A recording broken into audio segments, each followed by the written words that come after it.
apa saja sumber-sumber pendanaan yang digunakan oleh perusahaan, ya. Itu ya intinya ya, sumber-sumber pendanaan yang digunakan oleh perusahaan untuk melakukan investasi. Ada berbagai macam sumber pendanaan yang sudah kita kenal ya. Ada sumber pendanaan apa saja? Dari jangka waktunya, ada yang jangka pendek, ada jangka menengah, ada jangka panjang, dan itu urutannya sesuai dengan urutan neraca, ya kan ya?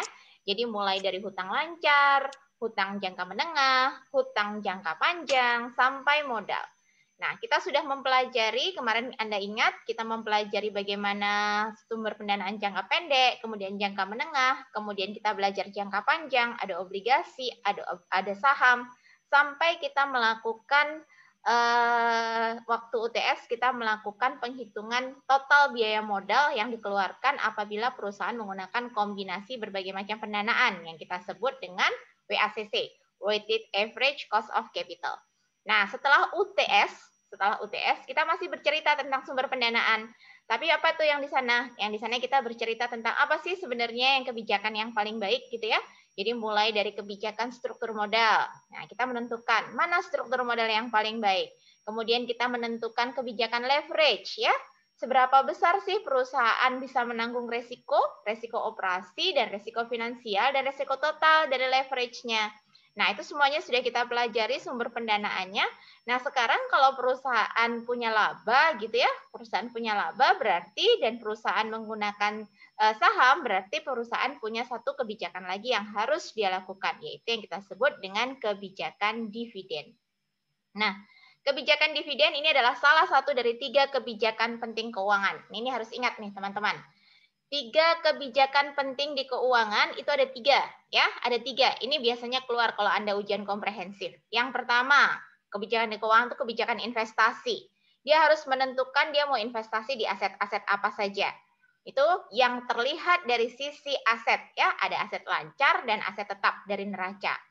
Nah, dari kebijakan investasi nanti kita tentukan kebijakan investasi ini didanai oleh apa. Itu yang kita sebut dengan kebijakan pendanaan. Jadi kebijakan kedua adalah kebijakan pendanaan. Nah, setelah kita tahu didanai oleh apa, nah kita sekarang memikirkan sisa pendanaan, sisa laba yang dibagikan dalam bentuk dividen ini seperti apa? Kita akan bagikah dalam bentuk dividen atau kita akan tahankah dalam bentuk laba ditahan? Itu yang namanya adalah kebijakan dividen. Jadi ada 3 kebijakan penting yang harus diambil oleh seorang manajer keuangan. Kebijakan apa tadi? Yang pertama? Investasi. Yang kedua adalah kebijakan pendanaan. Dan yang ketiga adalah kebijakan dividen. Nah, kita akan masuk yang ketiga hari ini yaitu kebijakan dividen.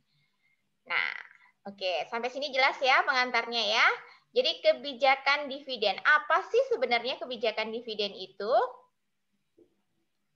Nah, ada 3 pertanyaan penting ketika kita akan membagikan dividen buat perusahaan.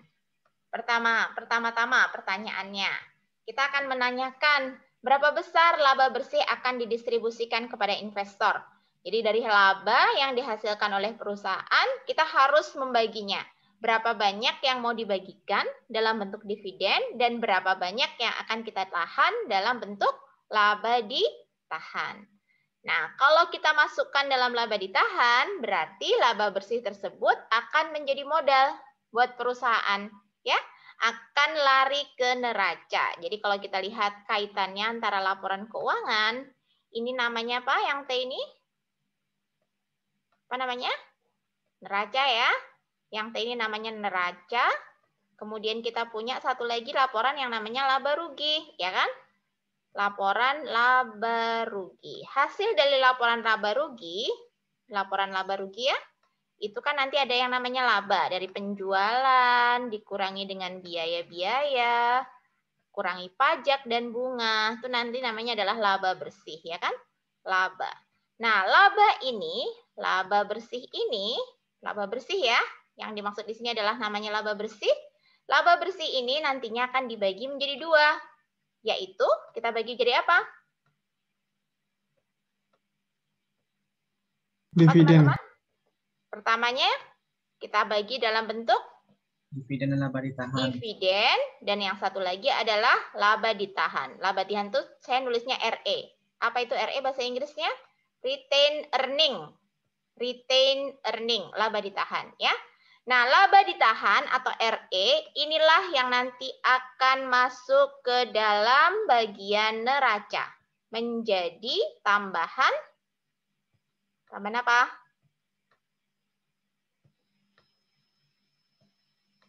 Tambahan apa? Ada yang bisa baca nggak? Nggak bisa ya? Nggak kelihatan ya? Modal kok. Menjadi tambahan modal, benar. Jadi laba ditahan ini nanti akan jadi tambahan modal. Dividen ini yang akan dibagikan. Nah, seorang manajer keuangan, nanti Anda kalau jadi manajer keuangan di sebuah perusahaan gitu ya, misalnya di Telkom, di Telkomsel, ini perusahaan yang lagi-lagi naik daun gitu ya, atau di perusahaan-perusahaan farmasi seperti itu, Anda harus menentukan berapa banyak saya harus nahan, berapa banyak saya harus bagi ke pemegang saham. Kira-kira pertimbangannya apa? Pertimbangannya apa? Pertimbangannya nanti kita lihat ada banyak teori yang digunakan untuk melakukan pertimbangan apakah dia mau bagi dividen ataukah retain earning. Salah satunya adalah mungkin kebutuhan dana. Kalau perusahaan sedang membutuhkan dana banyak untuk pengembangan usaha, tentu dia akan banyak menggunakan retain earning. Kalau perusahaan tidak banyak menggunakan butuh dana di tahun-tahun ke depan, tentu dia akan bagi dividen. Pertimbangan lain adalah mungkin menggunakan teori signal. Kalau menggunakan teori signal, mungkin perusahaan lebih memilih menggunakan dividen, membayarkan dividen. Karena perusahaan yang membayarkan dividen akan memberikan informasi atau sinyal yang positif sehingga akan diapresiasi oleh investor. Investor bilang, wah sehat nih perusahaannya. Dividennya banyak, berarti saya akan investasi di sini. Otomatis akan menyebabkan harga sahamnya menjadi naik. Gitu ya. Jadi itu pertimbangan-pertimbangannya. Ada beberapa teori yang digunakan oleh seorang manajer dalam menentukan apakah saya bagi dividen ataukah saya menggunakannya sebagai tambahan modal. Nanti kita lihat teorinya. Itu yang pertama. Ini pertanyaan pertama. Pertanyaan kedua, apakah kita akan bagi dividennya dalam bentuk kas? Bisa kas ya, langsung. Anda punya investasi di saham, saham Anda banyaknya adalah misalnya berapa ribu lembar, per lembarnya Anda dapat Rp50, misalnya seperti itu. Kas, dikasihnya kas, langsung ditransfer ke rekening Anda. Itu kalau perusahaan punya kas. Kalau perusahaan nggak punya kas, gimana? Kalau perusahaan nggak punya kas, dia mungkin bisa membagi dividen dalam bentuk saham. Namanya stock dividen. Gitu ya. Jadi nggak dibaginya dalam bentuk kas, tapi dibaginya dalam bentuk saham. Nah, bisa juga dia menggunakan satu kebijakan yang namanya stock repurchase. Dibeli lagi sahamnya oleh perusahaan. Kenapa? Karena perusahaan merasa sahamnya yang beredar sudah terlalu banyak gitu. Jadi dibeli kembali.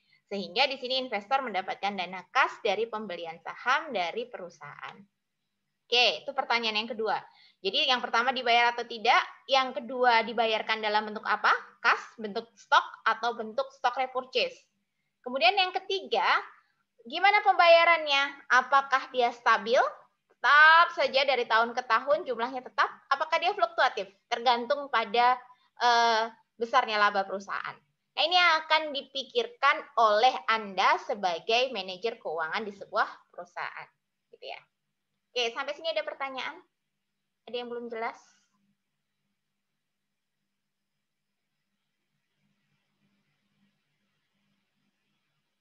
Sudah? Oke, jadi itu 3 pertanyaan penting yang terkait dengan pembayaran dividen. Nah, siapa sih sebenarnya yang akan mendapatkan dividen? Yang akan mendapatkan dividen tentu adalah orang yang memiliki saham di sebuah perusahaan yang akan membagikan dividen. Tapi kalau misalnya saya baru beli saham, bisa nggak saya dapat dividen kira-kira? Misalnya nih, kita kasih contoh, Telkom, saya punya saham Telkom gitu ya, saya punya saham Telkom Indonesia gitu. Telkom mengumumkan pembayaran dividen pada sekarang tanggal berapa? 17 Mei, mungkin dia mengumumkan pembayaran dividen tanggal 20 Mei katakanlah. Saya baru beli sahamnya sekarang. Bisa nggak saya dapat dividen? Katakanlah seperti itu ya. Nah, itu ada aturan-aturan yang kita harus pahami teman-teman terkait dengan siapa sih sebenarnya yang berhak mendapatkan dividen. Ya. Namanya tanggal penting pembagian dividen. Nah, Anda bisa lihat di sini untuk pembagian dividen kita menggunakan beberapa tanggal penting. Yang pertama yang kita sebut dengan declaration date. Declaration date itu adalah pengumuman, ya deklarasi nih, pengumuman. Diumumkan bahwa RUPS memutuskan untuk membayar dividen. Jadi ketika manajer sudah memutuskan, oke, kita punya uang nih, ini laba kita ada, kita bayar dividen. Nah, itu dibawa ke rapat umum pemegang saham. Kemudian RUPS bilang, oke, kita bagi dividen. Nah, itu diumumkan pada tanggal 25 Oktober. Apa yang terjadi setelah tanggal 25 Oktober ketika pengumuman bayar dividen? Teman-teman pernah lihat nggak? Kira-kira ada yang pernah punya saham? Sahamnya naik nggak harganya? Kalau Anda sebagai investor, menarik nggak informasi ini? Bagus nggak, Adit? Bagus, Bu. Bagus ya, itu informasi positif kan, Adit? Buat Adit, Ya. tertarik nggak Adit beli sahamnya? Iya, Bu. Iya kan, tertarik. Mungkin akan banyak investor yang berperilaku sama dengan Adit. Dia ngelihat, oh ini perusahaannya mempunyai prospek yang bagus, saya akan tertarik untuk membeli. Ini ya, jadi declaration date ini sangat penting. Tanggal pengumuman dividen ini sangat penting. Ini salah satu aksi korporasi atau informasi yang dimiliki oleh perusahaan yang memiliki kandungan informasi positif dan mungkin direspon dengan kenaikan harga saham, gitu ya. Nah, setelah diumumkan, itu ada namanya cum dividend date. Cum dividend date ini adalah hari terakhir perdagangan saham yang masih melekat hak untuk mendapatkan dividen. Jadi ada namanya cum dividend date. Nah, setelah cum dividend date ada namanya ex dividend date. Ex dividend date ini apa? Ex dividend date ini tanggal perdagangan saham yang sudah tidak lagi melekat hak untuk memperoleh dividen. Jadi di sini disebutkan ex dividend date-nya adalah tanggal 2 November. Jadi yang melakukan perdagangan, yang membeli saham sesudah tanggal 2 November, maka dia nggak akan dapat lagi dividen. Ya, jadi di deklarasi, kemudian tadi mungkin banyak yang melakukan pembelian, mungkin setelah itu mungkin di tanggal berapa nih di sini? Cum dividend date-nya. Cum dividend date-nya mungkin di antara ini ya, di sini kita cum dividend date, itu disebutkan nih, ini namanya cum dividend date. Pasti banyak nih yang melakukan pembelian. Nah, setelah cum dividend date ini, setelah ini dia nggak akan lagi dapat pembayaran apa? Dividen, yang namanya ex dividend date itu. Kemudian date of record ini kita mulai catat, perusahaan mencatat siapa saja orang yang dapat dividen. Setelah itu payment date itu adalah pembayarannya. Jadi seperti itu. Ini adalah tanggal penting dalam pembagian dividen. Jadi yang melakukan perdagangan saham setelah tanggal 2 November, ya di sini ya, misalnya tanggal 3, tanggal 4, tanggal 5, itu dia dapat dividen nggak? Enggak, Bu. Enggak ya, gitu ya. Jadi ke ex dividend date itu titik potongnya. Yang melakukan setelah tanggal 2 November itu berarti dia enggak mendapatkan dividen. Seperti itu. Itu ya, itu tanggal-tanggal penting dalam pembagian dividen. Ini yang kita gunakan. Oke, sampai sini ada pertanyaan? Nah, setelah itu kita akan mempelajari kira-kira pertimbangan apa sih yang digunakan oleh seorang manajer dalam membagi dividen. Saya bagi-bagi dividen enggak gitu ya? Nah, beberapa pertimbangannya adalah yang pertama tentu dia akan mengacu kepada teori. Jadi dalam keuangan ini kita bermain dengan data teman-teman. Jadi teman-teman tahu bahwa banyak perusahaan yang sudah mengeluarkan dividen dan bagaimana efeknya terhadap dividen itu tentu sudah dipelajari di dalam literatur. Ini salah satu kajian yang banyak diambil oleh juga kakak-kakak kelas kalian untuk skripsi. Jadi mereka melihat apakah pengaruh dividen terhadap kenaikan harga saham misalnya. Apakah pengaruh dividen terhadap nilai perusahaan misalnya. Gitu ya. Jadi kalau perusahaan yang bagi dividen, gimana harga sahamnya? Perusahaan yang bagi dividen, gimana nilai perusahaannya? Itu yang banyak diteliti di literatur. Nah, penelitian-penelitian ini tentu digunakan nggak begitu saja berakhir ya di perpustakaan, di mana-mana gitu enggak. Apalagi yang ditulis di jurnal-jurnal berkualitas gitu tentu digunakan oleh manajer dalam mengambil keputusan. Jadi mereka selalu menggunakan penelitian-penelitian terbaru yang menggunakan data dalam mengambil keputusan apakah sebaiknya kami bagi dividen atau tidak. Nah, ini beberapa teori yang sudah ada di dalam literatur tentang kebijakan dividen ya. Teori yang pertama, ini yang paling lama, Merton Miller Franco Modigliani, ini sangat terkenal di keuangan, namanya MM. MM juga banyak menulis tentang teori apa kemarin? Masih ingat MM? Di teori struktur modal ya. Struktur modal. Ini MM itu namanya Modigliani-Miller. Jadi namanya Modigliani dan Miller ini dua orang nih, Merton Miller dan Franco Modigliani. Jadi dia punya dua teori yang sangat terkenal. Yang pertama tentang struktur modal untuk pasar yang tidak efisien gitu ya, pasar yang tidak sempurna. Yang kedua dia punya teori untuk dividen. Menurut MM bilang teori dividen ini menyatakan kebijakan dividen ini tidak berpengaruh terhadap harga saham maupun nilai perusahaan. Jadi MM yakin nggak akan ngaruh. Kamu mau bikin kebijakan dividen seperti apa, mau bagi dividen mau enggak, dividennya mau tetap mau fluktuatif, mau dibagikan dalam bentuk kas atau mau dibagikan dalam bentuk saham, itu nggak ngaruh. Itu kata MM ya. Itu kata MM. Kenapa? Kenapa kan dia pasti orang nanya, kenapa kok bisa nggak ngaruh? Karena keputusan investasi dan yang sudah dilakukan oleh perusahaan itu dibuat jauh-jauh hari, jauh sebelum dividen itu dibayarkan, gitu menurut MM ya. Jadi MM yakin kalau itu nggak ngaruh gitu. Nah, teori MM ini tentu nggak diterima begitu saja oleh banyak orang gitu ya.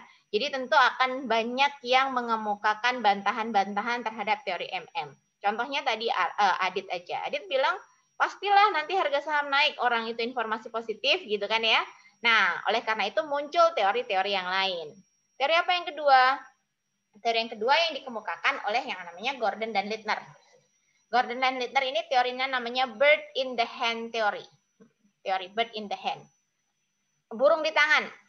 Kalau burung di tangan tuh gimana kelihatannya? Tentang apa itu? Kalau Anda punya burung di tangan, burung tuh susah nggak ditangkapnya?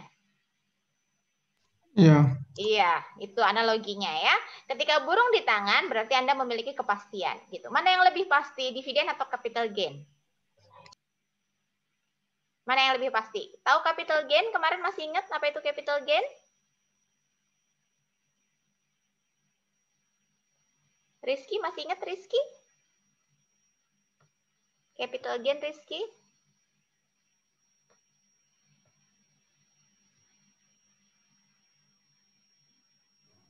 Capital gain itu keuntungan saham, Bu. Iya, keuntungan karena apa? Penjualan saham. Cara penjualan saham, ya benar Rizky. Jadi penjualan karena naik turunnya harga saham di pasar, yang kalau kita menjual kemudian dia naik itu berarti dapat capital gain. Kalau kita menjual kita rugi itu namanya capital loss, gitu ya. Nah, mana yang lebih pasti, dividen atau capital gain? Anda bisa memastikan harga saham naik atau turun di pasar? Tidak. Enggak. Nah, yang lebih pasti berarti yang mana? Dividen kan? Dividen. Nah, oleh karena itu menurut Gordon dan Littner yang mengemukakan teori tentang bird in the hand, dia bilang bahwa investor itu lebih suka dividen daripada capital gain karena dividen sifatnya lebih pasti. Nah, teori ini tentu nggak begitu saja. Ya, Zaki, silahkan Zaki. Kenapa kok dividen lebih pasti, Bu? Kadang kan perusahaan nggak membagi dividen juga, Bu. Iya, itu kan namanya juga Gordon and Littner yang berpendapat Zaki ya. Kenapa lebih pasti? Kenapa lebih pasti ya? Karena kalau salah satu pendapat yang dikemukakan oleh Gordon dan Littner ini, karena dividen ini kan melibatkan unsurnya perusahaan satu ya, gitu ya. Tapi kalau misalnya pasar itu tentu yang terlibat kan banyak sekali investor. Ya, kondisi makro mempengaruhi kebijakan investor, perilaku investor satu dengan investor yang lainnya berubah gitu kan, bagaimana kondisi dunia gitu dan lain sebagainya gitu. Nah, ini mungkin yang menjadi dasar dari Gordon and Littner. Jadi lebih sedikit pihak yang terlibat dalam dividen dibandingkan dengan capital gain gitu. Tapi MM juga nggak begitu saja percaya dengan pendapat si Gordon and Littner ini. MM bilang, MM tadi siapa namanya? MM? Modigliani dan Miller ya. MM itu Modigliani dan Miller. Bilang pada akhirnya investor akan kembali menginvestasikan dividen yang diterima pada perusahaan yang sama atau perusahaan yang memiliki risiko yang sama. Jadi dia bilang meskipun kalau menurut Modigliani dan Miller itu kan dia si Gordon dan Littner itu berpendapat investor akan lebih suka dividen daripada capital gain karena dividen sifatnya lebih pasti. Nah, Modigliani dan Miller bilang, ya mungkin iya investor akan lebih menyukai dividen, tapi apakah nanti dividen ini akan meningkatkan kesejahteraan investor gitu ya? Belum pasti, karena kenapa? Investor mungkin akan investasi lagi karena dia dapat dividen, dapat uang, dia investasi lagi ke saham. Gitu. Jadi artinya itu enggak juga meningkatkan kesejahteraan investor juga gitu menurut kritisi dari MM. Gitu. Jadi teori-teori ini memang saling dikritisi gitu. Nah, terus apalagi teori yang muncul? Ada lagi teori yang namanya tax preference theory. Nah, ini mungkin yang lebih masuk akal mungkin ya, tax preference. Kalau tax preference itu apa tuh? Siapa yang menguangkan? Yang menguangkan namanya Lisenberg and Ramaswamy. Jadi teman-teman nanti kalau misalnya mau skripsinya tentang dividen, teman-teman harus kembali ke paper-paper awal. Ya, paper awal itu yang pertama tentang dividen irrelevance, itu Modigliani and Miller. Tentang mana yang lebih disukai dividen dan capital gain itu yang mengemukakan Gordon dan Littner. Kemudian Lisenberg and Ramaswamy ini menceritakan tentang mana yang lebih disukai dari perspektif pajak. Mana? Adanya pajak terhadap dividen dan capital gain menyebabkan investor lebih menyukai capital gain. Kenapa? Karena dapat menunda pembayaran pajak dan hanya dibayarkan satu kali. Pajak membuat investor lebih menyukai dividen daripada capital gain karena, gitu ya. Sorry, yang lebih disukai apa? Dividen atau capital gain? Kalau dari capital gain. Jadi ini lebih menyukai capital gain karena ini salah kalimatnya. Lebih menyukai capital gain karena capital gain lebih rendah dari dividen pajaknya. Yang kedua, pajak capital gain hanya dibayarkan ketika saham dijual. Jadi kalau Anda nggak jual saham, ya nggak akan muncul pajaknya gitu. Dan saham Anda kan nilainya udah naik. Misalnya Zaki beli 1 tahun yang lalu harganya 5.000. Nah, sekarang harganya sudah 5.500, tapi Zaki nggak mau jual. Nilai uang Zaki kan udah naik, ya kan? Nah, tapi Zaki nggak harus bayar pajak karena Zaki belum jual. Kalau dividen, ketika Anda dapat dividen, Anda harus bayar pajaknya. Nah, jadi jika tidak menjual saham, tidak ada pajak yang mesti dibayar. Jadi menurut teori kebijakan dividen tax preference, investor akan lebih menyukai capital gain karena pajaknya lebih rendah, tidak harus dibayarkan ketika Anda nggak menjual saham Anda, dan yang satu lagi, apa? Dibayarkannya ya hanya sekali itu saja, tapi kalau dividen ya ketika Anda melakukan penjualan itu gitu. Kalau dividen setiap tahun Anda dividen, Anda pasti harus bayar pajak terkait dengan dividen. Ini teori terkait dengan pajak. Oke, selanjutnya, teori selanjutnya. Nah ini, teori ini sering sekali digunakan yang ini nih. Jadi MM tadi bilang bahwa dividen tuh nggak relevan kan? Kemudian di tahun-tahun yang lebih baru, sekitar tahun 1970-an gitu, muncul teori baru namanya signaling hypothesis. Signaling hypothesis ini dikemukakan bahwa setiap informasi yang dikeluarkan oleh perusahaan itu memiliki kandungan informasi baik itu positif dan negatif. Jadi dia memberikan sinyal gitu ya, memberikan sinyal. Oke, Anda tahu kan sinyal? Sinyal itu bisa positif, bisa negatif gitu. Anda bisa lihat bagaimana sebuah kebijakan di perusahaan itu memberikan sinyal positif dan negatif. Misalnya, kalau ada dividen, maka itu sinyalnya informasinya apa? Tadi udah dikemukakan. Sinyalnya apa? Positif. Kalau dividennya naik, itu sinyalnya positif. Kalau dividennya turun, sinyalnya mungkin negatif. Kalau nggak bayar dividen, nah itu sinyalnya lebih negatif lagi. Investor pasti nggak mau lagi investasi di sana karena nggak memberikan dividen. Oleh karena itu, signaling teori ini dijadikan salah satu alasan oleh manajer dalam menentukan sebaiknya perusahaan bayar dividen atau tidak.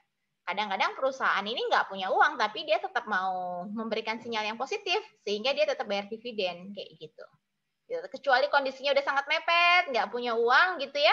Jadi gimana nih kalau nggak punya uang, tapi kita mau memberikan sinyal yang bagus untuk pasar, sehingga pasar bereaksi positif, harga saham naik, nah nanti dia akan memikirkan cara-cara yang lain, gimana dividen ini bisa dibayarkan kepada para investor. Oke, ada pertanyaan sampai sini? Ada yang belum jelas?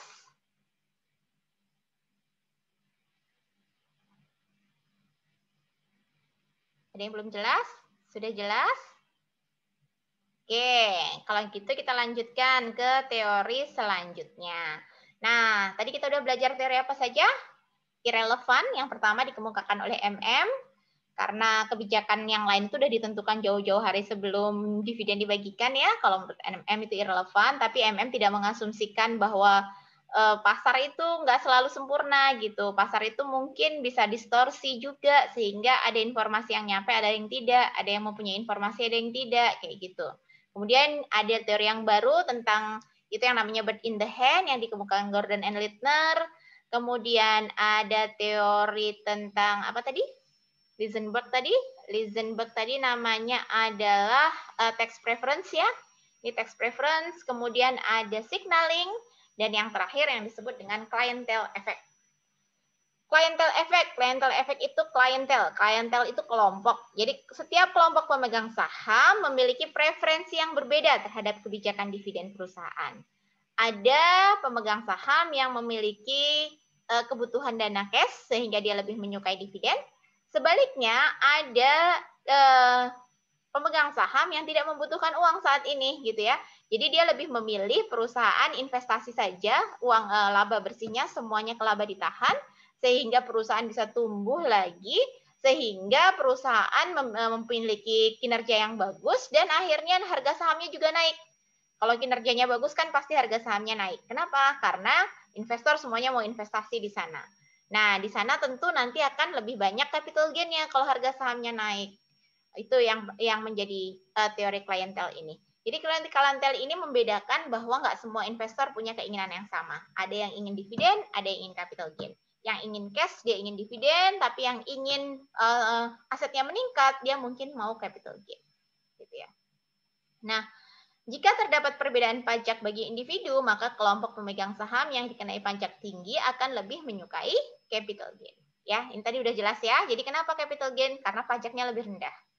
Nah, kritisinya gimana? Kalau teori ini, teori ini tidak menunjukkan kebijakan mana, ya, kebijakan mana yang paling baik bagi pemegang saham, karena dia kayak mengambil kebijakan ya semuanya baiklah, tergantung gitu ya, tergantung mana, tergantung Anda punya investor yang seperti apa, apakah investor yang menginginkan cash ataukah investor yang menginginkan kenaikan harga saham.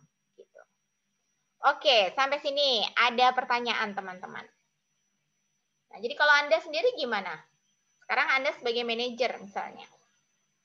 Anda sebagai manajer, pertimbangan apa kira-kira yang Anda ambil? Anda mau bagi dividen nggak untuk investor-investor Anda? Ada yang mau berpendapat? Dari berbagai macam teori tadi? Ari mungkin? Ari maunya jadi manajer di mana, Ari?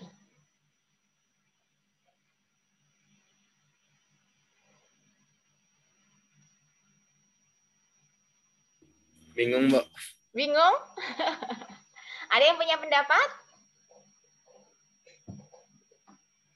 Ini teman-teman nih semester 4 ya sekarang ya? 5 atau 4? 4 ya, semester 4 ya. Teman-teman ini semester 4 ya.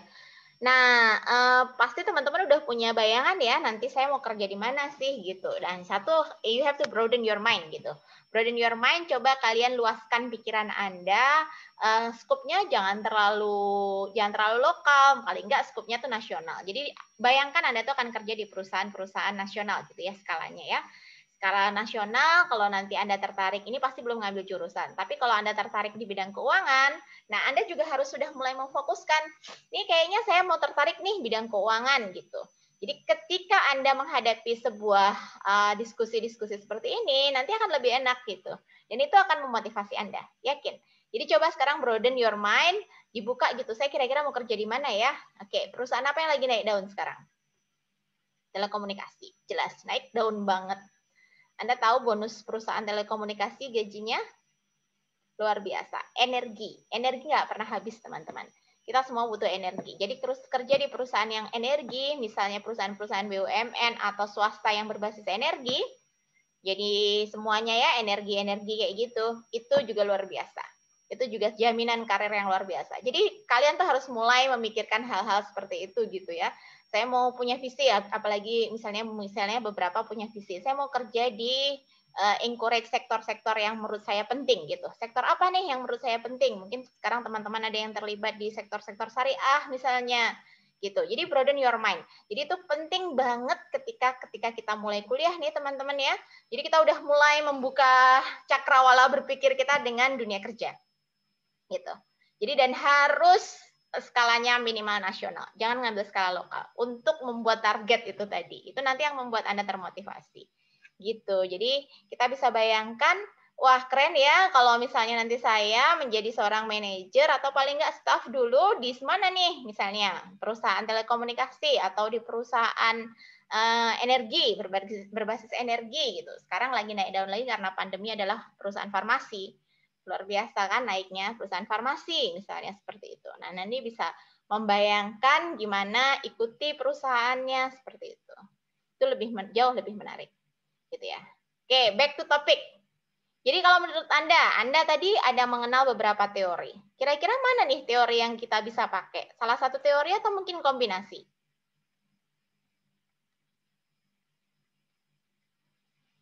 Atau berubah-ubah tiap tahun? Ada yang mau punya pendapat nggak? Kenapa Rizky? Angguk-angguk kepala Rizky. Gimana Rizky? Kan tadi kan kalau keuntungannya lebih banyak ke dividen lah, Bu. Kemana? Kayak investor lebih menyukai dividen kan, Bu? Tergantung. Ada yang menyukai capital gain kalau pajaknya tinggi. Ya kan? Ada yang menyukai dividen kalau dia butuh kas. Gitu. Kombinasi bagus ya, Bu? Ya tergantung ya. Jadi dalam hal ini tentu Anda harus melihat bagaimana kondisi perusahaan Anda setiap tahun. Ini perusahaan sekarang dalam skala apa? Dia butuh dana nggak? Kalau dia butuh dana, berarti bagi dividen nggak kira-kira?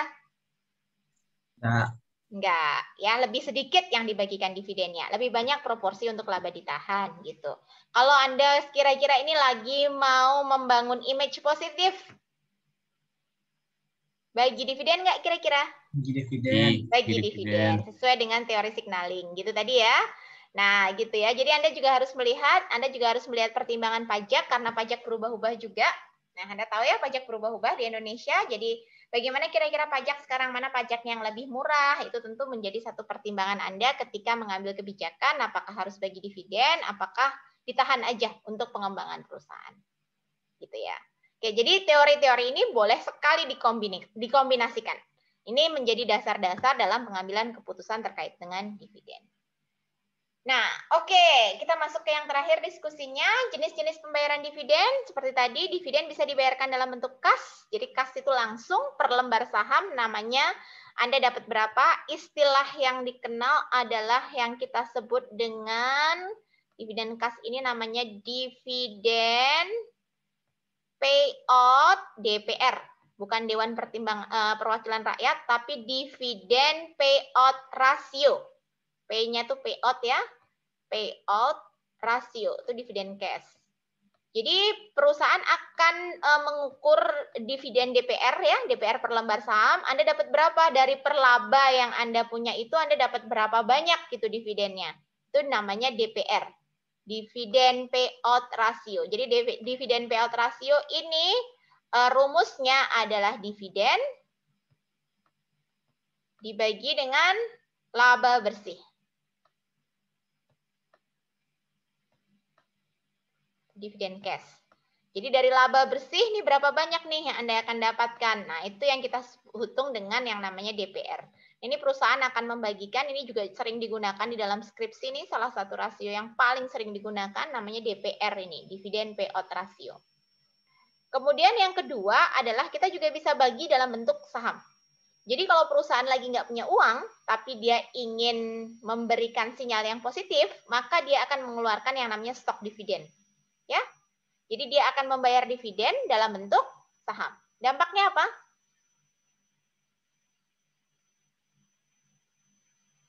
Dampaknya apa? Jumlah lembar sahamnya bertambah nggak? Bertambah. Jumlah lembar sahamnya bertambah, tapi kalau Anda lihat proporsinya, proporsi kepemilikannya akan tetap.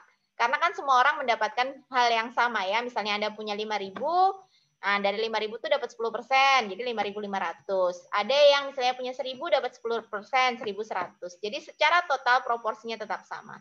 Tapi kalau misalnya nanti harga saham naik di pasar, keuntungan kita pasti juga meningkat, ya kan? Karena jumlah saham kita semakin banyak. Itu stok dividen. Jadi kalau dividen nggak punya kas, dia akan bagi dalam bentuk saham. Saham itu apa bahasa Inggrisnya? Stok. Ya, dia akan bagi dalam bentuk stok. Nah, kebijakan lain seringkali pada saat pembagian dividen, perusahaan bilang, wah kita udah nggak punya kas nih. Kadang-kadang kita mau bagi stok dividen juga kayaknya banyak pertimbangannya ya. Jadi apa yang bisa dilakukan? Yang bisa dilakukan adalah yang melakukan yang namanya stock split. Stock split ini apa? Stock split. Anda mungkin kenalnya namanya banana split ya. Yang suka ngafe kan banana split. Ini stock split. Stock split itu apa tuh? Stock split ini adalah sahamnya dipisah. Jadi dari 1 bisa jadi 2. Jadi 1 bisa jadi 3. Kayak gitu. Ya, tujuannya apa biasanya? Ya, saham yang di stock split ini biasanya karena sahamnya udah kemahalan. Jadi di pasar dia dijualnya udah sangat mahal, naiknya sangat cepat. Karena dia naiknya sangat cepat, kemahalan, takutnya nanti investor-investor baru nggak bisa beli lagi. Makanya saham ini dipecah. Dari 1, misalnya Anda 10.000 dipecah menjadi 4, 2.500. Jadi Anda punya 4 lembar saham, masing-masing 2.500. Ketika harganya 2.500, dia nggak kemahalan untuk para investor-investor pemula. Jadi banyak lagi yang mau beli sahamnya. Oke, kemudian yang lain yang namanya stock repurchase. Ini kebijakan yang lain ya. Jadi stock repurchase ini alternatif dari pembayaran dividen cash, perusahaan bisa melakukan pembelian kembali sahamnya. Jadi dibeli kembali. Nah, pembelian kembali ini tentu untuk saham yang sudah beredar di bursa. Kalau dibeli kembali berarti investor akan dapat cash, perusahaan jumlah saham beredarnya akan berkurang. Oke, gitu. Ini beberapa jenis pembayaran dividen. Dia akan melihat seperti apa ya kondisi keuangan perusahaan, kemudian menyesuaikan. Akan bayar cash kah? Akan bayar bentuk saham kah? Akan melakukan stock split kah? Atau akan melakukan stock repurchase? Seperti itu kira-kira teman-teman. Jadi ini untuk materi dividen ya. Satu lagi materi kita tentang merger dan akuisisi. Materi merger dan akuisisi silahkan dibaca sendiri. Handoutnya sudah saya share ya. Jadi intinya sih kalau merger akuisisi sih, kenapa sih sebuah perusahaan itu mau merger gitu? Ya itu, motifnya apa? Mau merger itu kenapa? Kemudian bagaimana bentuk-bentuk merger itu? Kira-kira merger itu menguntungkan nggak? Itu 3 poin penting yang harus Anda pelajari ya. Kenapa perusahaan mau merger? Kemudian yang kedua, gimana sih bentuk-bentuk merger itu? Kemudian yang ketiga, bagaimana sebaiknya kebijakannya, menguntungkan nggak merger itu? Jadi hitung-hitungan keuangannya. Itu 3 poin penting terkait dengan kebijakan merger dan akuisisi. Oke, sampai sini ada pertanyaan, ada diskusi.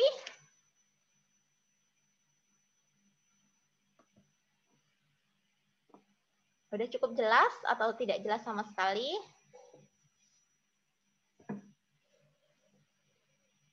Oke, jadi gitu ya. Kita insya Allah minggu depan nggak ketemu lagi. Kita akan ketemu di UAS minggu ke-15. Silahkan dilihat pengumuman ke-16. Silahkan dilihat pengumuman-pengumumannya di WhatsApp group nanti seperti apa pelaksanaan ujian dan lain sebagainya. Oke, kalau tidak ada pertanyaan, kuliahnya mungkin untuk sesi kali ini saya tutup ya. Jadi silahkan teman-teman untuk mempelajari yang merger dan akuisisi dibaca. Sekarang mumpung masih ada waktu sampai jam 5 sore. Nanti kalau ada pertanyaan tentang merger dan akuisisi, silahkan diajukan via grup WhatsApp. Oke, ada lagi yang mau nanya? Oke, tidak ada ya. Oke, terima kasih. Kalau tidak ada yang mau nanya, insya Allah berarti teman-teman kita ketemu di minggu ke-16 mendatang. Wabillahi taufiq wal hidayah. Assalamualaikum warahmatullahi wabarakatuh. Waalaikumsalam. Oke, terima kasih. Saya tutup ya.